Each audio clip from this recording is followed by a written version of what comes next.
गीता ज्ञान का आध्यात्मिक रहस्य जो सदियों से विलुप्त रहा, जिस ज्ञान से हर अर्जुन रूपी आत्मा को सद्गति, भीष्म पितामह को मुक्ति और जिससे स्वधर्म ने अधर्म पर विजय प्राप्त की, उस परमात्म ज्ञान की सत्य व स्पष्ट व्याख्या के साथ सभी संशय दूर करने श्रीमद् भागवत गीता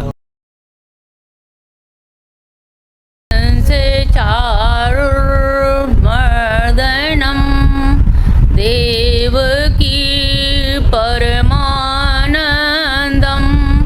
कृष्णं वंदे जगद्गुरु कृष्णं वंदे जगद्गुरु कृष्णं वंदे जगद्गुरु।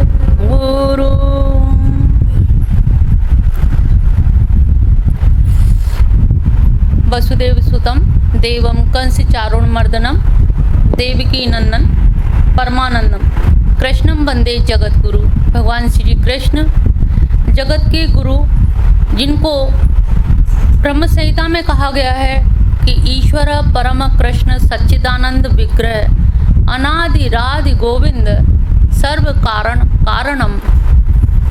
कृष्णोपनिषद में कहा गया है कृष्णो ब्रह्मई शाश्वतम।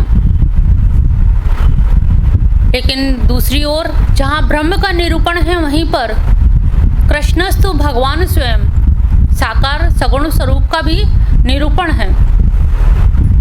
वसुदेव सुतम, इससे सगुण साकारता भी परिलक्षित हो रही है और निराकारता भी परिलक्षित हो रही है।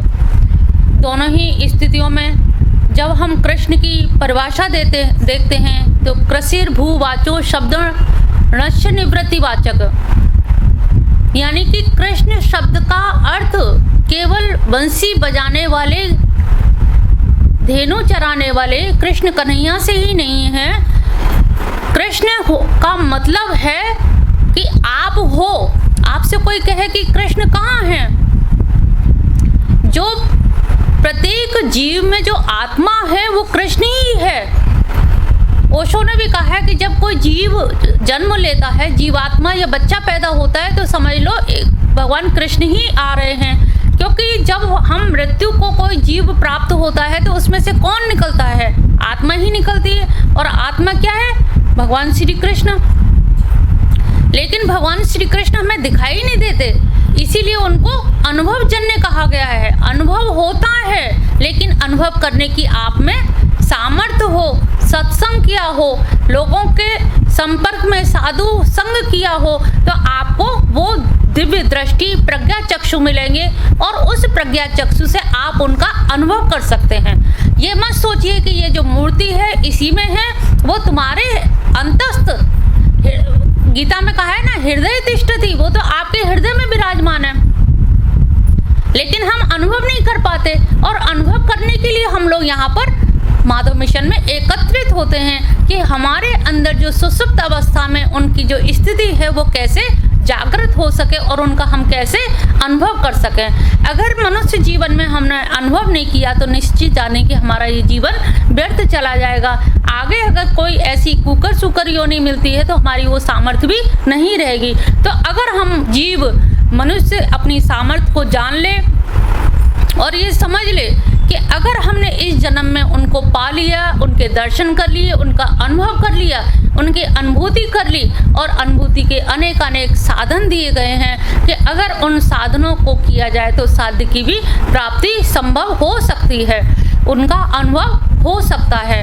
हालांकि कहा जाता है कि अनुभवातीत है, लेकिन वो अनुभवातीत भक्ति मार्ग के माध्यम से सहज ही हृदय में आविष्ट हो जाते हैं। कहा जाता है कि औपनिषदीय चिंतन काल में ऋषि मुनियों के हृदय में, जो शुष्क हृदय में भगवान श्री कृष्ण जो ध्याता ध्यान देह की त्रिपुटी से परे, जो दर्शन करना जिनके लिए शंकर भगवान के लिए भी कठिन होता था, वो उनके शुष्क हृदय से फिसल कर सरक कर गोपियों के स्निग्ध हृदय में आ गए, समाविष्ट हो गए। और इसीलिए ये सहज मार्ग, भक्ति मार्ग बतलाया गया है अपनी सब प्राणी जाति के लिए, नारी जाति के लिए और चारों वर्गों के लिए उनका विधान किया गया है कि हम भक्ति के माध्यम से उनको प्राप्त कर सकते हैं।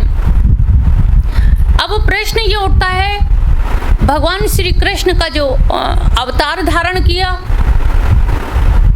और अवतार के लिए कंस का वध किया, आताताइयों का वध किया, धर्म की स्थापना की। जो कंस चारुण मर्दन हम जो कहते हैं, तो ये कंस है क्या? अब आप कहोगे हमें तो कंस मारना नहीं है। यहाँ पर कंस की परिभाषा है, कंस शब्द कम धातु से बना है। कम माने वासनाएं, कामनाएं, इच्छाएं। आप लोग यहाँ आते हो, भगवान के पास बहुत सारी कामनाएं सुनाते हो, भगवान ये कर देना, ये कर देना, बेटी का ब्याह, बेटा का ब्याह, नौकरी, फिर हम आप ही के हो जाएंगे। फिर किसने देखा है? फिर तो फ्री है। क्या तुम्हारे घुटने, तुम्हारे शरीर, तुम्हारी आंखें इस लायक रह जाएंगी? तो हमारी जो कामनाएं हैं, जो वांछाएं हैं, अभिलाषाएं हैं, वो कभी जीते जी तक पूरी नहीं हो पाती। लेकिन सत्संग के माध्यम से जब गुरु का सानिध्य मिलता है तो हमें विराम लगाने आ जाता है। जब गुरु मना कर देते हैं, नहीं अब तुम्हें कोई इच्छा नहीं करनी, आत्म कल्याण करो। भगवान के पास हम कहते हैं यहाँ जो भी आता है, यहाँ कोई इच्छा लेकर के मत आओ, बस एक इच्छा लेकर के आओ कि भगवान तुम मिल जाओ। कृष्ण से कृष्ण मांगोगी तो कृष्ण मिल जाएंगे, कृष्ण से और कुछ मांगोगी तो नहीं मिलेगा। लेकिन तुम्हारे जो प्रारब्ध में वो मिलेगा। लेकिन ये सोचो कि हम भक्ति केवल सशर्त करेंगे कि भगवान हमारी इच्छा पूरी कर दो, तो संभव नहीं है, क्योंकि वो जीव का कल्याण चाहते हैं। आपकी इच्छाएं पूरी होती जाएंगी, आप उलझते जाओगे, और भगवान क्या करते हैं? अपनों को उससे उद्धार करते हैं, जंजाल से, प्रपंचात्मक जगत से, माया मोह से बाहर निकालते हैं। तो जो कंस है, जो कम यानी कि वांछाएं हैं, इन इच्छाओं को हमें विराम लगाना पड़ेगा, क्योंकि इन इच्छाओं का कोई अंत नहीं है। हम फिर पुनरपि जन्म, फिर दोबारा कर्म करेंगे, उसका फल भोगना पड़ेगा। अच्छे कर्म का अच्छा फल, अच्छी योनि में जन्म, बड़े घर में मिल जाएगा, रईस परिवार में मिल जाएगा। बुरे करेंगे तो गरीब परिवार में मिल जाएगा, भीख मांगने लगेंगे। तो ये अच्छे और बुरे कर्म का फल मिलेगा। लेकिन जब भक्ति करते हैं तो भक्ति में आपको सीधे सीधे भगवान कृष्ण की अनुभूति होती है। दूसरा उन्होंने कहा चारुण मर्दन। जो चारुण कौन है? चारुण का क्या मर्दन करें? चारुण शब्द जो है चण धातु से बना है। चण का मतलब होता है चवड़ चवड़। हम लोग जो ध्वनि करते हैं ना, चण माने ध्वनि करना, आवाज करना। पूरा दिन प्रातः आप सो के उठती हो, कितनी बार ध्वनि करती हो, कितनी बार बोलती हो, ये नहीं करो, वो नहीं करो, फोन पे बोलना, आना जा। आपका पूरा व्यवहार जगत वाणी से ही चल रहा है, शब्दों से ही चल रहा है। अगर इन्हीं शब्दों से आप शत्रु भी बना लेती हैं और मित्र भी बना लेते हैं। शब्दों का, ध्वनि का हमारे जीवन में बहुत बड़ा महत्व है। और ध्वनि की तो आप देखिए, मीठी वाणी बोलो तो पराये भी अपने हो जाते हैं। और तो और देखिए, सर्प बीन की आवाज़ सुन के नाचने लगता है, बीन की आवाज़ पे, और वैसे फुसकार मारता है। और यही बात आदमी की है। अगर आप स्वर मधुर बोलोगे तो सब अपने हैं, अगर कटु बोलोगे तो घर के भी अपने नहीं हैं, पराये की तो क्या कहें। तो स्वर में कैसे मधुरता आए, चण हम कैसे शब्दों में मधुरता को कैसे स्वर फूकें, जिससे हमारा जीवन मित्रवत, समाज हमारा जो है भ्रातृत्व की भावना, एक वसुधैव कुटुंबकम की भावना सुदृढ़ हो। इसके लिए यहाँ पर भगवान ने ध्वनि पर बहुत जोर दिया है। और ध्वनि का साक्षात प्रमाण आप देखिए कि भगवान कृष्ण ने जो बांसुरी बजाई, तो उसमें भी तो स्वर ही था, और उस स्वर के माध्यम से हर गोपी का नाम लिया, क्लीम शब्द कहा। लेकिन क्लीम बीज मंत्र के द्वारा पूरे के पूरा गोपियों के अलग अलग नाम निश्रित हुए और दौड़ करके चली आई। तो स्वर का, ध्वनि का हमारे जीवन में बहुत बड़ा महत्व है। अगर हम छोटी छोटी ये 2 पॉइंट को भी पकड़ लें अपने जीवन में, कि कामना को एक कामना रखें। जैसे आप लोग कहीं उपवन में या वाटिका में जाते हो कि हम केवल वाटिका में जाएंगे, लेकिन वहाँ जो फूल खिले हुए उनकी महक स्वतः आएगी ना।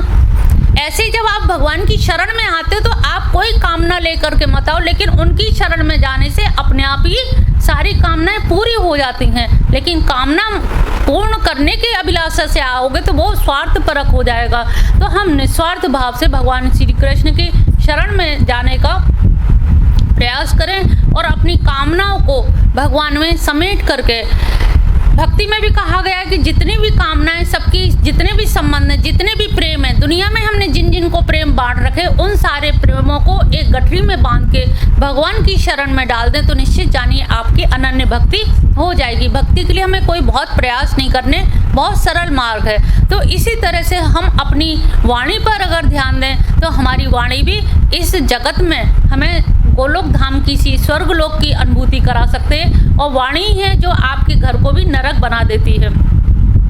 तो चारण यानी कि ध्वनि पे हमें ध्यान देना है और वाणी हमारी अच्छी रहे, और वांछाओं पर यानी कि कामनाएं इतनी अनंत ना रखें कि भगवान को ही भूल जाएं और कामनाओं को ही पूर्ण करने में लगे रहें। यहाँ पर एक प्रश्न ये भी आता है कि भगवान वैदिक काल में हमारे धर्म तो था ही, वैदिक धर्म था, तो और भगवान की जो उत्पत्ति हुई धर्म स्थापना के लिए, तो ऐसा कौन सा धर्म स्थापित किया जो धर्म वैदिक काल में नहीं था। दरअसल वैदिक काल में जो धर्म था वो कर्मकांडीय धर्म था, जिसे हम प्रवृत्ति मार्गी धर्म कहते हैं। लेकिन प्रवृत्ति मार्गी कर्मकांडीय अश्वमेध यज्ञ आप लोग तो नहीं कर सकते हो, तो क्या हम कभी कर ही नहीं सकते? हम कुछ करने योग्य ही नहीं है। तो इस प्रकार से जो बड़े बड़े यज्ञों का अनुष्ठान था, उन अनुष्ठानों के कारण जो गरीब जनता थी वो त्राही त्राही कर रही थी, और ये एक समस्या आ रही थी कि आखिर हम धर्म का कैसे अनुपालन करें। इसकी प्रतिक्रिया स्वरूप दूसरा एक मार्ग उत्पन्न हुआ जिसे हम कहते हैं औपनिषदीय चिंतन, यानी कि ऋषि मुनियों का चिंतन। ऋषि मुनियों ने क्या किया कि कर्म कांड से बिल्कुल विपरीत धारा यानी कि निवृत्ति मार्ग, जो अभी तक नितांत कर्मकांड था, उस नितांत कर्मकांड के विरोध स्वरूप एक निवृत्ति मार्ग उत्पन्न हुआ। निवृत्ति मार्ग का परिणाम ये हुआ कि सब लोग ऋषि मुनि बन करके त्याग तपस्या के द्वारा आत्मा व द्रष्टव्य, श्रोतव्य, मंतव्य, निधि ध्यासितव्य, ये करने के लिए सब लोग गृह छोड़ करके जाने लगे। जब घर छोड़ के जाने लगे, जंगल में ज्ञान चला गया, और ज्ञान में भी कहीं ना कहीं अन्य नारी जाति का, वैश्य का, शूद्र का अधिकार नहीं था। तो ये दोनों मार्ग हम लोगों से वंचित हो गए। ना तो हम यज्ञ अनुष्ठान कर सकते थे और ना ही हम ज्ञान के अधिकारी हो पा रहे थे, क्योंकि वो जंगल में चले गए। और ये एकदम कर्मकांड, इतना पैसा नहीं है कि हम अश्वमेध करें। तो दोनों मार्ग यानी कि कर्मकांड और ज्ञान कांड, ये दोनों ही हमारे लिए अयोग्य सिद्ध होने लगे। तो पहले मार्ग को कहते हैं प्रवृत्ति मार्ग, दूसरे को कहते हैं निवृत्ति मार्ग। प्रवृत्ति माने लगना किसी काम में, जुटना, जुट के करना। निवृत्ति माने छोड़ के बैठ जाना कि हम तो बस ध्यान करेंगे। ध्यान करने के लिए काम छोड़ना पड़ेगा और काम करने के लिए ध्यान छोड़ना पड़ेगा। तो दोनों एकांगी हुए, और एकांगी में क्या होता है, एक पंख से पक्षी उड़ सकता है, दोनों पंख चाहिए ना। तो दोनों तरफ के पंख के लिए ये हुआ कि काम भी थोड़ा हो और ज्ञान भी थोड़ा हो। तो भगवान ने तीसरा मार्ग हम सबके लिए तैयार किया, एक तो निष्काम कर्मी हो और भक्ति मार्ग। काम भी करो लेकिन निष्काम भाव से। तुम यहाँ पर आओ, भगवान का भजन, कीर्तन, नृत्य, गायन, वादन सब करो, लेकिन भगवान को प्रसन्न करने के लिए, अपनी प्रतिष्ठा के लिए नहीं कि हम अच्छा गा लेते हैं, हम अच्छा कर लेते हैं नृत्य। हमें भगवान को रिझाने के लिए करेंगे। जैसे मीरा ने नृत्य किया, किसके लिए, गिरधर के लिए किया। तो हम भी जो नृत्य करें वो गिरधर के लिए करें, कन्हैया को प्रसन्न करने के लिए करें। स्वर जो फूकें, जो भजन गाएं, वो भी इनको प्रसन्न करने के लिए गाएं। जब ये उद्देश्य होगा तो उद्देश्य क्या, गायन उद्देश्य नहीं, रिझाना उद्देश्य है, उनको प्रसन्न करना उद्देश्य है। जब उद्देश्य वो हो गया, उद्देश्य माने साध्य, लक्ष्य, जब वो हमारी मंजिल है तो हमारी सीढ़ियाँ भी आराम से हो जाएंगी, चलते चले जाएंगे। जब छत पे दृष्टि है तो हमें दृष्टि वहाँ पर है, तो फिर सीढ़ियों का झंझावात, परेशानी, थकान हमें अनुभव नहीं होती। तो जो लोग भगवान की भक्ति में गाते हैं, उनकी भक्ति में नृत्य करते हैं, तो ना उन्हें थकान होती है, ना परिश्रांत होते हैं, और वो अनवरत नृत्य गायन वादन उस मस्ती का आलाप, अनोखा ही उनका रंग ढंग अलग ही, वो मीराबाई ही जैसी छटाई आ जाती है। मेरे तो गुरधर गोपाल दूसरों ना कोई, जब ये भाव आ जाता है कि दूसरों ना कोई, तो तुम जो गुनगुनाओगी, रसोई में भी गुनगुना रही हो, चलते फिरते भी गुनगुना रही हो, चलना भी तुम्हारी परिक्रमा ब्रज की बन जाती है, गुनगुना भी तुम्हारे गुनगुनाते गुनगुनाते जो भी है वो भी भजन कीर्तन बन जाता है। तो ये हमें अपने जीवन में उतारना है, और जब जीवन में उतार लेंगे तो आपको ना तो साधना करने जंगल जाना है, ना कहीं भटकना है, ना किसी गुरु के पास साधु संतों की कुटिया में जाके हमें उनकी सेवा शुश्रूषा या पाय पलटना है। हमें केवल जहाँ भगवान के ध्यान में जब रहेंगे, उनके लिए गाएंगे, उनके लिए करेंगे, तो हमारी स्वर, हमारी ध्वनि भी वेणुनाद बन जाएगी, हमारा नृत्य भी संकीर्तन बन जाएगा। तो यही भाव हमें अंदर से लाना होगा। नृत्य क्या है? बाहर से नहीं आता, नृत्य अंदर से आता है, अंदर से उछाल मारता है, और जब उछाल मारता है तो उछाल मारना ही वो आनंद है, जिसे हम कह रहे हैं ना, कृषिर भूवाचो शब्द णस्य निवृत्तिवाचक। तो शब्द ण जो है, कृषि वाचक जो मैं बता रही थी, कृष्ण का अर्थ क्या? कृष्ण माने होना, होना माने सत्ता। अब हम कहें कृष्ण कहाँ है, हम कहें तुम हो कि नहीं, क्या कहोगे? नहीं है, हो ना। यहाँ कोई मरा हुआ है? सब जिंदा है, तो यानी कि कृष्ण है। कृष्ण धातु, कृष्ण का अर्थ है जिंदा होना। तुम बैठे हो, बोल रहे हो, देख रहे हो, इन आंखें नहीं देख रही। आंखें देख रही होती तो आंख बाहर निकाल के रख दीजिए, क्या देख पाएंगे? आंख यहाँ है और हृदय में कृष्ण है, इसलिए इनमें देखने की ताकत है, सामर्थ्य है। ऐसे ही सारी इंद्रियां उनकी वजह से जीवंत है, अन्यथा डेड है। उनके निकल जाने पर भाई मृत व्यक्ति में से क्या निकलता है? हाथ पैर तो कुछ निकलते नहीं, ना आंख मुंह, कुछ भी तो नहीं जाता, और फिर भी कहते अरे जमीन पे उतार लो, ठंडे पड़ गए। अब वो नहीं है, यानी कि ऊर्जा, एनर्जी सब कुछ इनका है, और जब ये निकल जाते हैं तो मृत हो जाते हैं, तो हम हैं, इसका मतलब कृष्ण हैं। णा शब्द जो कृष्ण हो गया, कृष्ण का णा लास्ट में ना, कृष्ण है आनंद का बोधक। आनंद यानी कि जो कृष्ण भक्त होते हैं वो हमेशा उछाल मारते रहते हैं, वो कभी शांत नहीं बैठते, उनके पैर थिरकते रहते हैं, उनके अंग अंग प्रत्यंग थिरकते रहते हैं, क्योंकि कृष्ण का अर्थ ये आनंद, और आनंद हमेशा ऊपर उछलता है। नृत्य करते हो तो तुम लोग ऐसे करते हो ना, कोई ऐसे नृत्य करता है नीचे हाथ कर गए? नीचे हो ही नहीं सकता। नीचे का मतलब अधोगामी, और ऊपर ऊर्ध्वगामी, यानी कि उन्नति, ऊपर जा रहे तो उन्नति के लिए जा रहे हो, ऊर्ध्वगामिता। तो आनंद का मतलब ये हम ऐसे करके नाचते हैं, ऐसे करके कोई नहीं नाचता। तो नीचे जाना गम है, विषाद है, ऊपर जाना आनंद है।